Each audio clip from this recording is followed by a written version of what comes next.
നമസ്കാരം, മണി ന്യൂസിലേക്ക് സ്വാഗതം. ദുബായിൽ സ്വർണത്തിന് വില കുറവായതുകൊണ്ട് പല പ്രവാസികളും നാട്ടിലേക്ക് വരുമ്പോൾ സ്വർണം കൊണ്ടുവരുന്നത് സാധാരണയാണ്. എന്നാൽ സ്വർണം കൊണ്ടുവരുമ്പോൾ നമ്മൾ അറിഞ്ഞിരിക്കേണ്ട ചില കാര്യങ്ങളുണ്ട്. കസ്റ്റംസ് നിയമങ്ങൾ, നികുതി ഇളവുകൾ, ഇതിനെക്കുറിച്ച് വ്യക്തമായ ധാരണയില്ലെങ്കിൽ ചിലപ്പോൾ നമ്മൾ അറിയാതെ നിയമക്കുരുക്കുകളിൽ ചെന്നുപെടാൻ സാധ്യതയുണ്ട്. ഈ അടുത്ത ദിവസങ്ങളിൽ നിങ്ങൾ രമ്യ റാവുവിന്റെ വാർത്ത കേട്ടിട്ടുണ്ടാവും. സ്വർണ്ണക്കടത്തുമായി ബന്ധപ്പെട്ട് നടി അറസ്റ്റിലായത് വലിയ ചർച്ചയായിരുന്നു.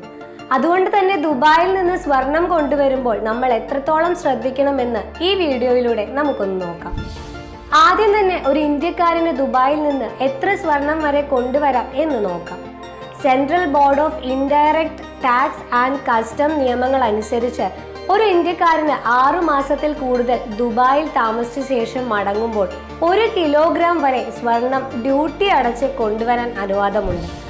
സ്വർണ്ണ നാണയങ്ങളായോ സ്വർണ്ണ ബാറുകളായോ കൊണ്ടുവരാം. ഇനി നികുതി ഇളവുള്ള സ്വർണത്തിന്റെ പരിധി എത്രയാണെന്ന് നോക്കാം.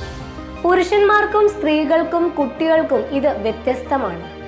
ആദ്യം പുരുഷന്മാരുടെ കാര്യമെടുക്കാം. പുരുഷന്മാർക്ക് 20 ഗ്രാം സ്വർണം വരെ, അതായത് 50,000 രൂപയിൽ കവിയാത്ത മൂല്യമുള്ള സ്വർണം നികുതിയില്ലാതെ കൊണ്ടുവരാം. ഇത് സ്വർണ്ണ ബാറുകളായോ നാണയങ്ങളായോ ആകാം. സ്ത്രീകൾക്കാണെങ്കിൽ 40 ഗ്രാം സ്വർണം വരെ 1 ലക്ഷം രൂപയിൽ കവിയാത്ത മൂല്യമുള്ള സ്വർണം നികുതിയില്ലാതെ കൊണ്ടുവരാം. ഇത് സ്വർണ്ണാഭരണങ്ങളായോ സ്വർണ്ണ ബാറുകളായോ നാണയങ്ങളായോ ആകാം. വ്യക്തിപരമായ ആവശ്യത്തിനുള്ള സ്വർണമായിരിക്കണം ഇത്. 5 വയസ്സിൽ താഴെയുള്ള കുട്ടികൾക്ക് 40 ഗ്രാം സ്വർണം വരെ ആഭരണങ്ങളോ സമ്മാനങ്ങളോ ആയി നികുതിയില്ലാതെ കൊണ്ടുവരാം. നിങ്ങൾ എത്ര സ്വർണം കൊണ്ടുവന്നാലും അത് വാങ്ങുന്നതിന്റെ ശരിയായ രേഖകൾ കയ്യിൽ കരുതേണ്ടത് അത്യാവശ്യമാണ്. കസ്റ്റംസ് ഉദ്യോഗസ്ഥർ ചോദ്യം ചെയ്താൽ ഈ രേഖകൾ കാണിക്കണം. കുട്ടികളുടെ കാര്യത്തിൽ അവരുടെ അനുഗമിക്കുന്ന മുതിർന്നവരുമായുള്ള ബന്ധം തെളിയിക്കുന്ന രേഖകളും കരുതുക. ഇനി അനുവദനീയമായ പരിധിയിൽ കൂടുതൽ സ്വർണം കൊണ്ടുവന്നാൽ എന്ത് സംഭവിക്കുമെന്ന് നോക്കാം. പരിധി കവിഞ്ഞ സ്വർണത്തിന് കസ്റ്റംസ് തീരുവ നൽകേണ്ടി വരും. ഇത് പുരുഷന്മാർക്കും സ്ത്രീകൾക്കും കുട്ടികൾക്കും വ്യത്യസ്ത നിരക്കാണ്. പുരുഷന്മാർക്ക് 20 ഗ്രാമിൽ കൂടുതൽ, എന്നാൽ 50 ഗ്രാം വരെ സ്വർണം കൊണ്ടുവന്നാൽ 3% കസ്റ്റംസ് തീരുവ നൽകണം. 50 ഗ്രാമിനും 100 ഗ്രാമിനും ഇടയിലാണെങ്കിൽ 6% തീരുവയും, 100 ഗ്രാമിൽ കൂടുതലാണെങ്കിൽ 10% കസ്റ്റംസ് തീരുവയും നൽകണം.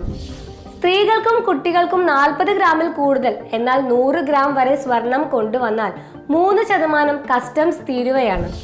100 ഗ്രാമിനും 200 ഗ്രാമിനും ഇടയിലാണെങ്കിൽ 6% തീരുവയും, 200 ഗ്രാമിന് കൂടുതലാണെങ്കിൽ 10% കസ്റ്റംസ് തീരുവയും നൽകണം.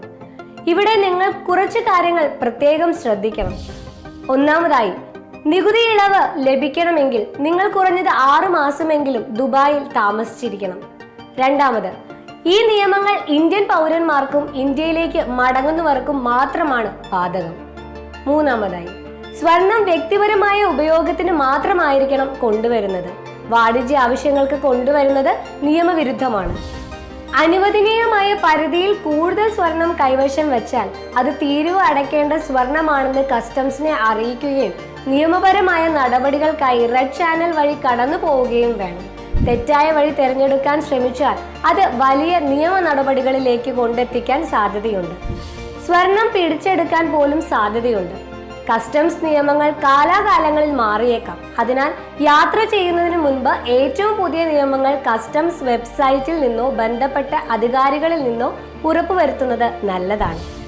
ദുബായിൽ നിന്ന് സ്വർണം കൊണ്ടുവരുമ്പോൾ ഈ കാര്യങ്ങൾ ശ്രദ്ധിക്കുകയും നിയമങ്ങൾ പാലിക്കുകയും ചെയ്താൽ നിങ്ങൾക്ക് സുഗമമായ യാത്ര ഉറപ്പാക്കാം.